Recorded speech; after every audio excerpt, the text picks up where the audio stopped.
வணக்கம். வாழ்க வையகம். வாழ்க வளமுடன். குரு வாழ்க, குருவே துணை. ஆன்மீக துறையினிலே அறிவு உயர் பண்பில் அதை காட்ட குறிப்பிட்ட குணங்கள் இயல்பாகும். ஆன்மீக துறையினிலே அறிவு உயர் பண்பில் அதை காட்ட குறிப்பிட்ட குணங்கள் இயல்பாகும். நான் என்பதறிவென்றும் அதுவே சிவம் என்றும் நல்ல ஒளி உள்ளுணர்வாம் நன்றியுணர்வு உண்டாம். தான் தனது எனும் முனைப்பு பேராசை சினமும் தனிந்து விடும் அழுக்காறு அறவே விலகிப் போம். வான்காந்தம் உடல் காந்தம் மதித்து அறம் மாற்றும் வல்லமையும் வளவாழ்வும் சித்தியாகும் அறிவி. ஆன்மீக துறையென்ற அகல வழி பாதையிலே அடி வைத்து மென்மேலும் முன்னேறி போகும் அறிவு பெறும் அனுபவங்கள் வியப்பாகும் இனிமையா. ஆன்ம ஒளி சுடர்விட்டு உள்ளுணர்வு பேராகும். ஊனுருவமான உடல் ஊர்தி எனும் மூடே உயிரென்ற சூக்குமமே நான் என்ற உணர்வு வரும். ஒடுங்க ஒடுங்க காணும் உண்மையோ அறிவு அதுவே.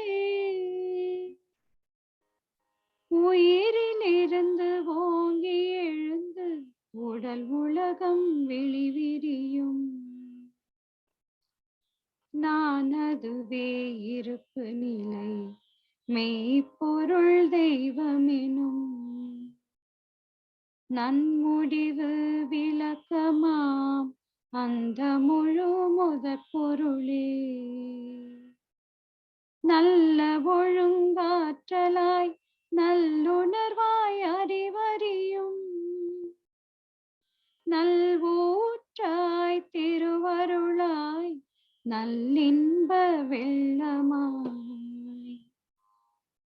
தேன் பொழியும் பேரின்பம் திகட்டாது சலிக்காது திருத்தங்கள் எண்ணம் சொல் செயல்களிலே மலர்ந்து வரும். செருக்கொழித்து தானடங்கி தெய்வ நிலை எங்கெதிலும்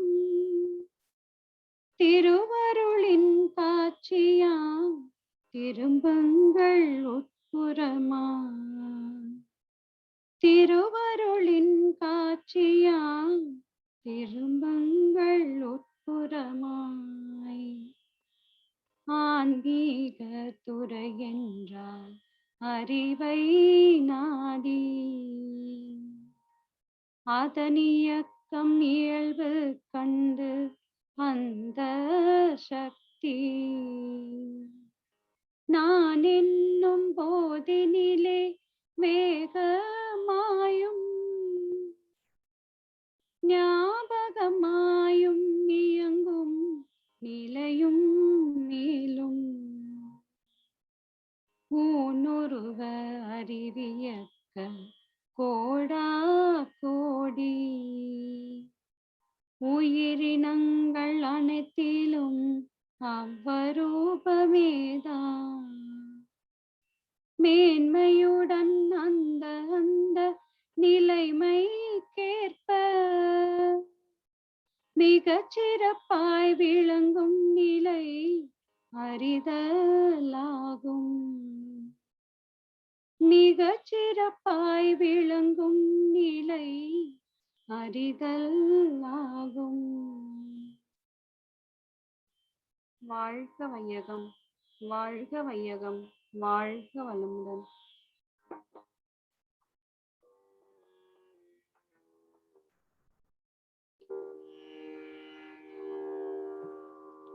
வாழ்க வளமுடன். குரு வாழ்க, குருவே துணை. ஞான களஞ்சிய கவி கால மாற்றம். இல்லறத்தில் மெய் ஞானம் விளங்கி வாழ இயலாத காலமொன்று இருந்ததுண்டு. இல்லறத்தில் மெய் ஞானம் விளங்கி வாழ இயலாத காலமொன்று இருந்ததுண்டு. இல்லறத்தை விட்டு பலர் துறவை நாடி எங்கெங்கோ சுற்றி அலைந்தார் அந்நாளில். இல்லறத்தில் கடமை செய்தே தவம் பயின்று இறைநிலையை அறியும் முறை கண்டு கொண்டோம். இல்லறமும் துறவரமும் ஒன்று சேர்ந்து இணைந்த உயரறம் கண்டோம். மகிழ்ச்சி பெற்றோம், மகிழ்ச்சி பெற்றோம், மகிழ்ச்சி பெற்றோம். வாழ்க வளமுடன்.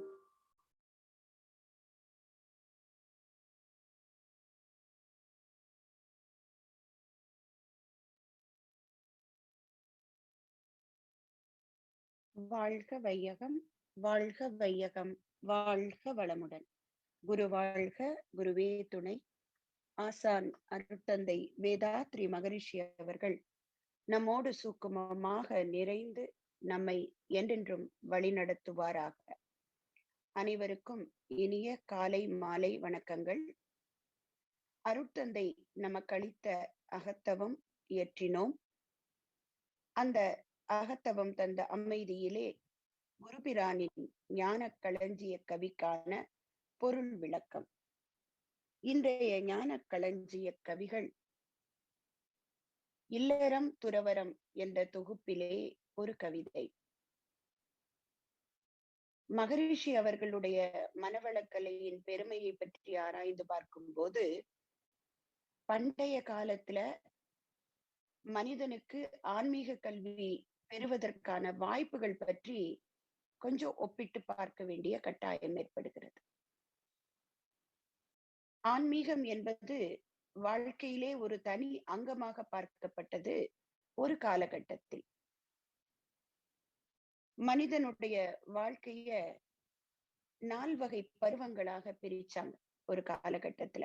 நமக்கு தெரியும், பிரம்மச்சரியம், கிரகஸ்தம், வனப்பிரஸ்தம், சந்நியாசம் என்று 4 வகையாக மனிதனுடைய வாழ்க்கை பருவத்தை பிரிச்சு சொன்னாங்க. ஒவ்வொரு காலகட்டத்திலும் மனிதன் கற்கக்கூடிய கல்வி, அந்த கல்வியை கொண்டு அவன் வாழக்கூடிய வாழ்க்கை முறை, இறுதியாக இருக்கக்கூடிய பருவங்களில் பெற வேண்டிய பிறவி பயனை எய்துவதற்கான ஆன்மீக கல்வி, அத வனப்பிரசத்திலையும் சந்நியாசத்திலையும் பெற முடியும் அப்படிங்கிற மாதிரி கொடுத்திருந்தாங்க. மகரிஷி அத கொஞ்சம் மாற்றி அமைத்தார் அப்படின்னு சொல்றதை விட, கொஞ்சம் அதை இக்கால நிலைக்கேற்ப வாழ்க்கை முறையில ஒரு திருத்தம் கொடுக்கிறாங்க நமக்கு. பிறவி பயன் எய்துவதற்காக எடுத்த பிறவி, வாழ்வாங்கு வாழ்வதற்கு பயிற்சி ஏற்கும் முறையை வகைப்படுத்துகிறார் மகரிஷி. எப்படி? முதல்ல இளமை நோன்பாகும். அந்த பிரம்மச்சரியம்னு அன்றைய காலகட்டத்தில் சொன்னத மகரிஷி எப்படி வகைப்படுத்துறாங்க பாருங்க. வாழ்வாங்கு வாழ்வதற்கு பயிற்சி ஏற்கும் முறையை வகைப்படுத்த இளமை நோன்பாகும். பொறுப்போடு வாழ்வாங்கு வாழ ஒரு வாழ்க்கை துணை ஏற்று வழியோடு கடமை உணர்ந்து ஆற்ற இல்லறமாம். வாழ்வினிலே மறைபொருளாம் உயிர் அறிவை உணர வளமான உளப்பயிற்சி அகநோக்கு தவமாம். வாழ்வதனை முற்று உணர்ந்து அதை அமைதி வெற்றி வழிகண்டு வாழ வைக்கும் பேரறமே தொண்டு. அப்போ ஒரு காலத்துல வாழ்க்கை பருவத்தை 4ஆக பிரிச்சாங்க. அத மகரிஷி எப்படி சொல்றாங்க? இளமை நோன்பு, இல்லறம், அகத்தவம், தொண்டு அப்படின்னு பிரிக்கிறாங்க. அப்போ இந்த 4 பருவங்களிலுமே வாழ்வாங்கு வாழ்வதற்கான ஆன்மீக கல்வியை கற்றுக்கொண்டு வாழணும்.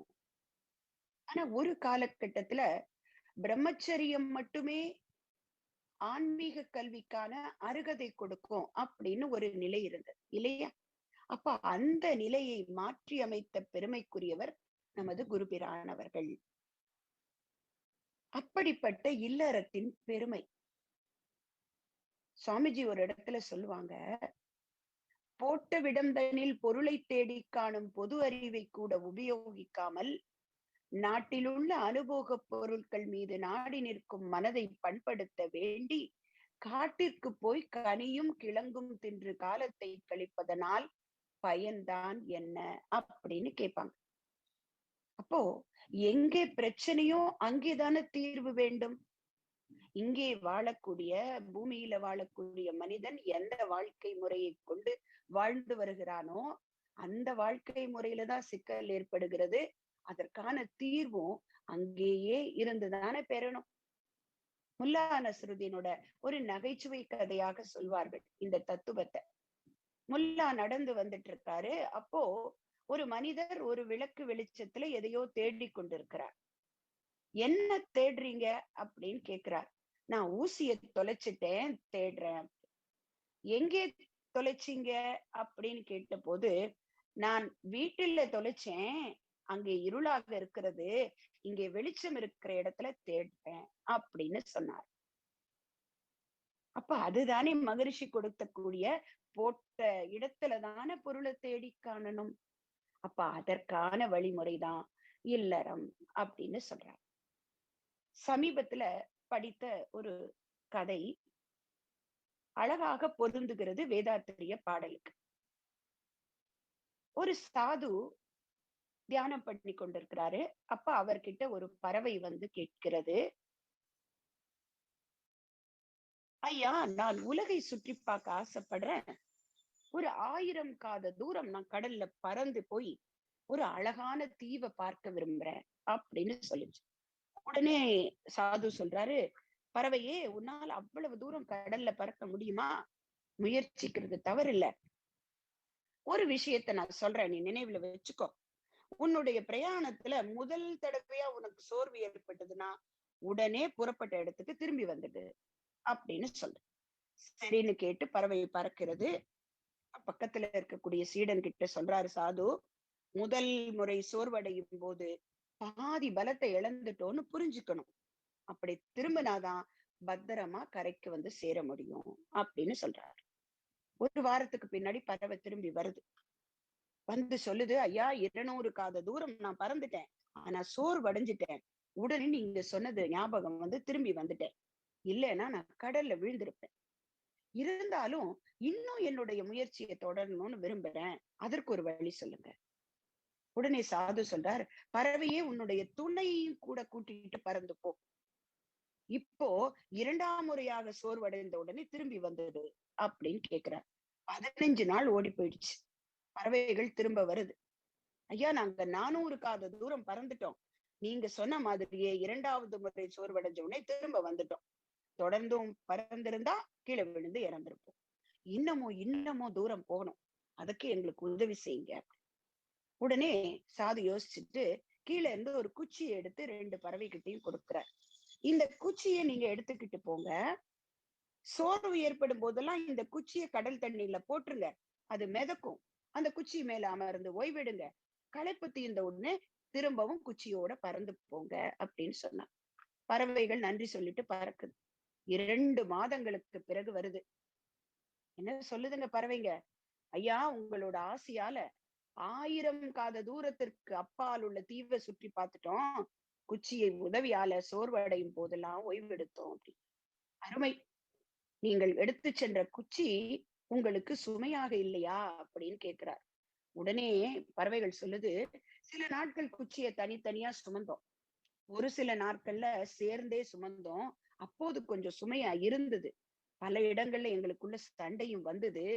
ஆனா கடல்ல குச்சிய போட்டுட்டு அதுல நாங்க ஓய்வெடுக்கும் போதுதான் குச்சிய நாங்க சுமக்கல, குச்சிதான் எங்களை சுமக்குது, காப்பாத்துது அப்படிங்கிற உண்மை புரிஞ்சுது அப்படின்னு சொல்லிட்டு பறந்து போச்சாம். அப்ப சாது சீடனை பார்த்து சொல்றாரு, பறவை தனியா பறக்கும் போது முதல்ல சீக்கிரமா சோர்வு வந்துடுச்சு, துணையோட பறக்கும் போது இன்னும் கொஞ்சம் தூரம் சோர்வடையாம பறந்தது. அதற்கு காரணம் வாழ்க்கை துணை. மூன்றாவது, இலக்கை அடையணும்னா அதற்கு ஒரு குச்சிங்கிற கருவி தேவைப்படுது. அந்த கருவி என்ன கொடுத்தது? ஓய்வை கொடுத்தது, சண்டைய கொடுத்தது, பல நேரங்கள்ல சுமையா தெரிஞ்சது. ஆனாலும் அந்த கருவியின் உதவியாலதான் இலக்கை அடைய முடிஞ்சது. பறவைகளுக்கு குச்சிய போல மனிதர்களுக்கு இல்லறம் ஒரு கருவியாகிறது. சம்சார சாகரம்னு சொல்றோம். ஆனா பிறவி கடலை கடக்கணும்னா கடல்ல குதிக்க வேண்டியதில்ல, நீந்த வேண்டியதில்ல. இல்லறம் என்ற குச்சியின் உதவியினால் மிதந்தே கடக்கலாம் அப்படின்னு சொன்னார். அப்போ குச்சி தான் பறவைகள்ல சுமக்கிறது. ஆனா பறவைகளுக்கு ஒரு தோற்றம் என்னங்க, நாம தான் சுமந்துக்கிட்டு போறோம்னு. அதே போலதான் கணவனும் மனைவியும் குடும்பத்துல இல்லறத்தை வழி நடத்துவதாக ஒரு தோற்றத்தை ஏற்படுத்தினாலும் இல்லறமே அவர்களுக்கு வழி நடத்துகிறது. அப்போ இந்த தன்மைய, இந்த ஒரு தத்துவத்தை மனதில் கொண்டுதான் மகரிஷி சொல்றாங்க, எப்படி இல்லறமும் துறவரமும் ஒன்று அப்படின்னு ஒரு கவிதையில சொல்றாங்க. இல்லறமும் துறவரமும் வேறு வேறாய் இதுவரையில் கருதி வந்தார் உலக மக்கள்.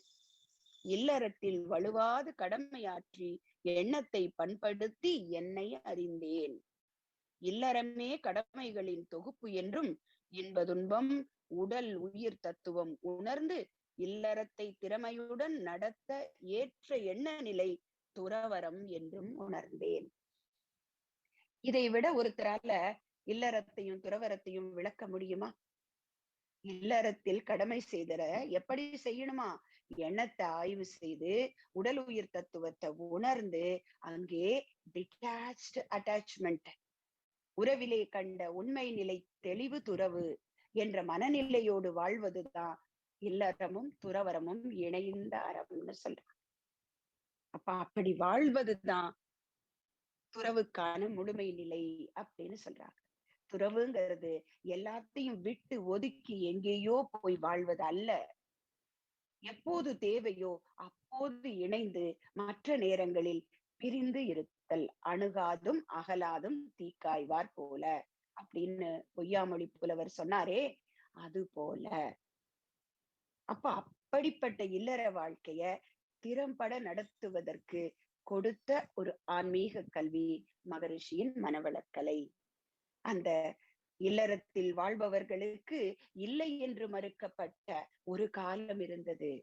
அந்த காலத்தை மாற்றினார் மகரிஷி அவர்கள்.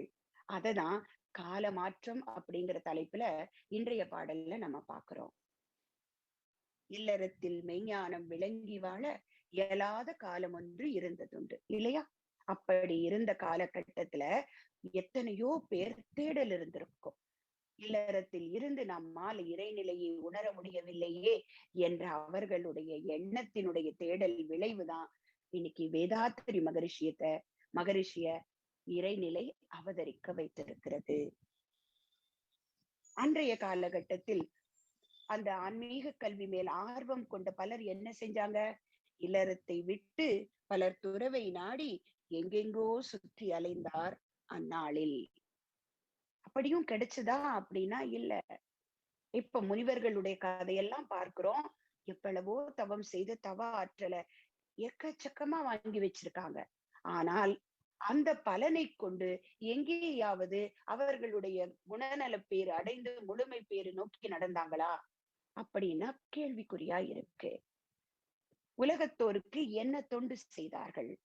மகரிஷி சொல்றாங்க இல்லையா, நீதி நெறி உணர் மாந்தராகி வாழும் நிலை உணர்ந்து, அது மட்டும் உணர்ந்தா போராது, தொண்டாற்றி இன்பம் காணணும் அப்ப அதற்கான வழிமுறைய இல்லறத்தில் கடமை செய்தே தவம் பயின்று இறைநிலையை அறியும் முறை கண்டு கொண்டோம் இல்லையா? இன்னைக்கு குடும்ப கடமைகளை செய்து கொண்டே ஆன்மீக கல்வியையும் அருமையாக நாம நம்மதாக்கி கொண்டிருக்கிறோம். ஒன்றால் ஒன்று கெடாத வகையில் செய்யக்கூடிய கர்மயோக வாழ்க்கை நெறி தான் குடும்பம், சுற்றம், ஊர், உலகம் இவற்றிற்கு ஆற்ற வேண்டிய கடமை ஒன்றினால் ஒன்று கெடாதவாறு செய்தல். அதுதான் இல்லறமும் துறவரமும் இணைந்த உயரறம். இல்லறத்தில் கடமை செய்தே தவம் பயின்று இறைநிலையை அறியும் முறை கண்டு கொண்டோம். இல்லறமும் துறவரமும் ஒன்று சேர்ந்து இணைந்த உயரறம் கண்டோம், மகிழ்ச்சி பெற்றோம் அப்படின்னு சொல்றாங்க மகரிஷி. அப்போ இல்லறத்தை விட்டு துறவை நாடி செல்ல வேண்டிய காலகட்டம் இருந்தது. அந்த காலத்தை மாற்றியமைத்தார் மகரிஷி. அப்படியும் ஒரு சிலருக்கு தோன்றுதுங்க, இந்த சம்சார இதுல இருந்து விட்டு நான் விலகி போயிடுறேன். அப்படி ஒரு மனிதர் மகரிஷி கிட்ட சொன்னாராம், நான் எல்லாத்தையும் விட்டுட்டு காவி கட்டிக்கிட்டு சன்னியாசம் போக போறேன் அப்படின்னு சுவாமிஜி கிட்ட சொன்னாங்க. உடனே சுவாமிஜி சொன்னாங்களாம், ரொம்ப சந்தோஷம், நானும் உங்க கூட வரேன், தாராளமா காவிய கட்டிக்கிட்டு நம்ம போகலாம். ஆனா ஒரே ஒரு விஷயம் நான் கேட்கிறேன், அதுக்கு பதில் சொல்லிடுங்க. காவிய கட்டிக்கிட்டு போனாலும் நமக்கு பசிக்குமே, யார் நமக்கு உணவு கொடுப்பாங்க அப்படின்னு கேட்டாராம். அந்த மனிதர் தடுமாறி போயிட்டார். அப்போ இங்கேயே இருந்து அழகாக வாழ்க்கை துணையுடன் வாழ்க்கை செய்து அந்த பறவைகள் எப்படி குச்சிய கடல்ல போட்டு மிதந்து அந்த அற்புதமான பயணம் செய்ததோ, அதே போல ஆணும் பெண்ணும் இணைந்து வாழக்கூடிய இல்லறத்தை எப்படி வாழணும்னு சொல்றாங்க மகரிஷி. அன்பு ஊற்றாம் இல்லறத்தில் ஆண் பெண் இருபேரும் அவரவர்கள் துணைவர்களை மனம் வருந்த செய்தால் துன்ப உணர்வு அலை எழுப்பி தாக்கியோரை தாக்கும், தொல்லை தரும் சாபமாம் நோய்கள் வரும் தேர்வீர். அந்த பறவைகள் சொன்னதே எங்களுக்கு சுமையா தெரிஞ்சது, சண்டை வந்தது அப்படின்னு. அதற்கான விளக்கம் இந்த 4 வரிகள். ஆனால் பயணம் இனிமையாக அமைந்ததே, அதற்கு காரணம் அந்த குச்சி பறவைகளை சுமந்தது கடல் மேல. அப்ப அதற்கான விளக்கத்தை அடுத்த 4 வழியில சொல்றாங்க மகரிஷி. இன்ப ஊற்று இருவரிடை பெருக வாழ்த்தலோடு இன்முகமும் பெருமை பொறுமை தியாகம் தகைமை காக்க வேண்டும். அப்படி காத்தா என்ன கிடைக்கும்? தன் புகழ் விளங்கும் நல்ல தரமுடைய மக்கள் தலைப்பார்கள், இல்வாழ்வை ஆய்ந்து கண்ட உண்மை இது என்று இல்லறத்தில் இனிமை கண்டு அந்த இல்லறமும் துறவரமும் இணைந்த ஆன்மீக வாழ்வு வாழ்ந்த குருபிரான் காட்டிய வழி இதோ நமக்காக காத்திருக்கிறது. அந்த வழியை நடை பயில்வோம், இல்லறமும் துறவரமும் இணைந்த உயரறம் பெறுவோம் என்று வாய்ப்புக்கு நன்றி கூறி அமைகிறேன். நன்றி. வாழ்க வளமுடன்.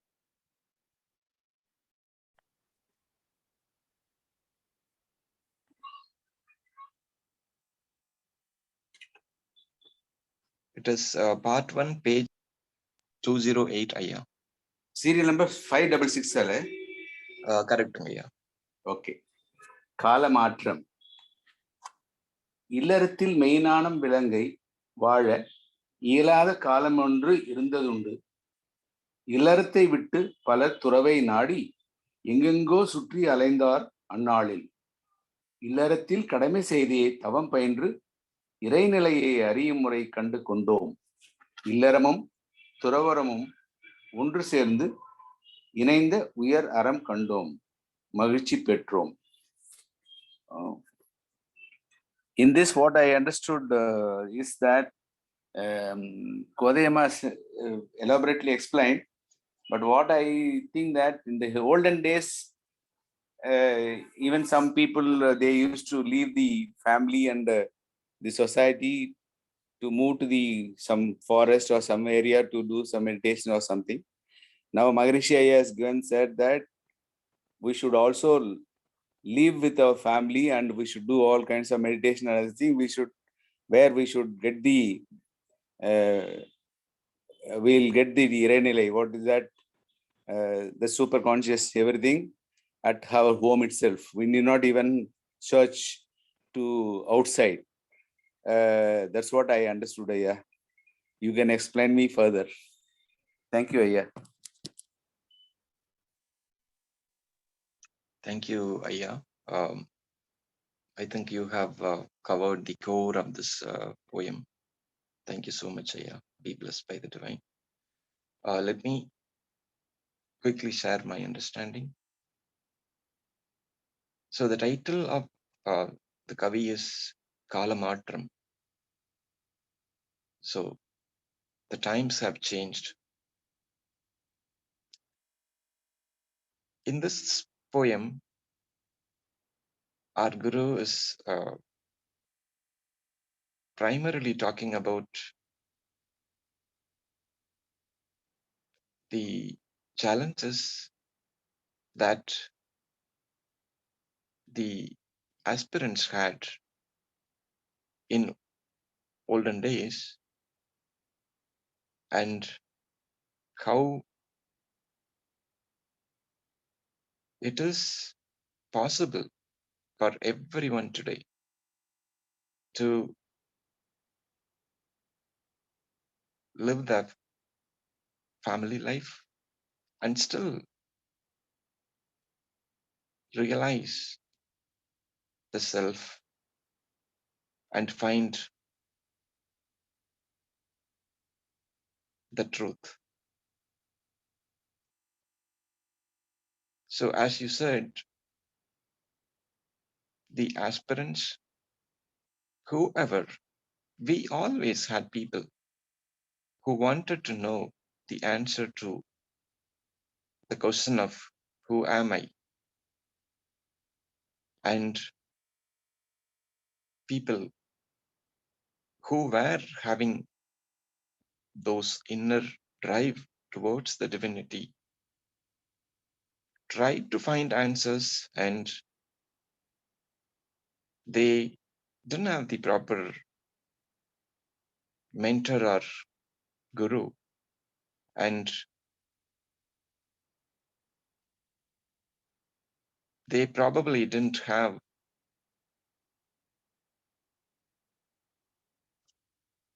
somebody who can take them with their knowledge and wisdom. So they end up leaving their families, probably searching for gurus or going to different temples or forests, and maybe they try to meditate. So Guru is giving a hint of all of this in an overall way. And so they end up roaming around and trying to find the answer to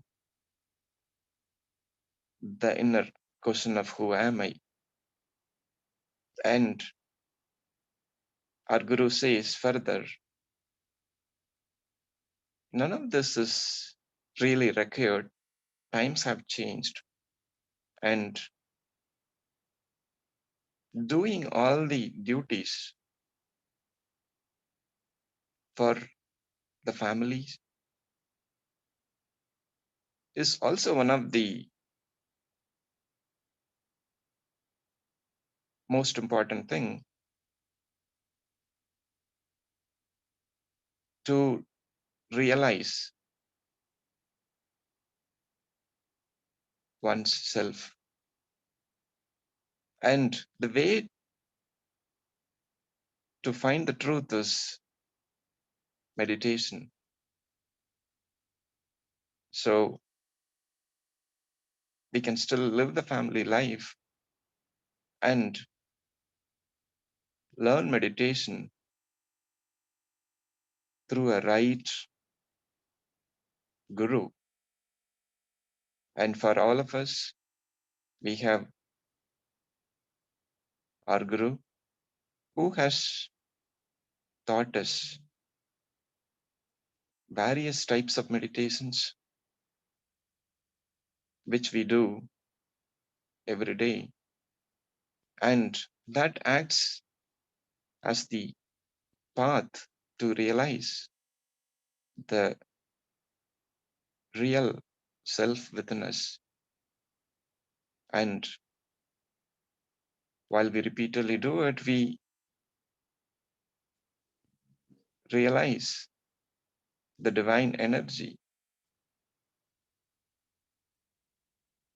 within us. So Guru says, both of these, living the family life, doing all our duties to the family and the society, and also doing the meditation and realizing the divinity within us, is what leads us to a happy life. This is my understanding, Ayya. Thank you so much for the opportunity. Be blessed by the divine. Excellent. Well said, Aya. Really great. Shanti Jama, you would like to share some of your feelings, Amma? Okay, within 2 minutes, I'll finish. Please, Amma. Kalaman, change only is permanent. We observe the change before and after in our life itself, in all our aspects. Here, the change is we have come from Bhakti Margam to Jnana Margam. As both the Ayah has explained that to attain the self-realization, the gents, only the male have to go, not even the female. They go to the forest and in search of Guru and do and attain the self-realization. Here, our Guru told that is, as I had told, we have to do the duties, Tan Kudumam Chutramuram duties. While doing our duties, we should follow the thought, word, and deed. In what ways? In attachment with detachment. If we follow this attachment and with detachment in thought, word, and deed, and thus we can attain the self, that is a divinity or self-realization in our family itself, and also practicing meditation and introspection. The one more point, another thing is we should follow the method and measure in everything that is in thought, word, and deed. If you come to the that is brahmacharyam family, vanaprastham and sannyasam stage, we have to follow these 2 points, and really we can attain in family itself the self-realization. And then by doing service, then doing silence, we can attain the self-realization in ourselves. Thank you, Ayah, for giving this opportunity. Be blessed by the divine. Well said, Amma. Both did well. Great, Amma. Amma, how to remove the recording, Amma?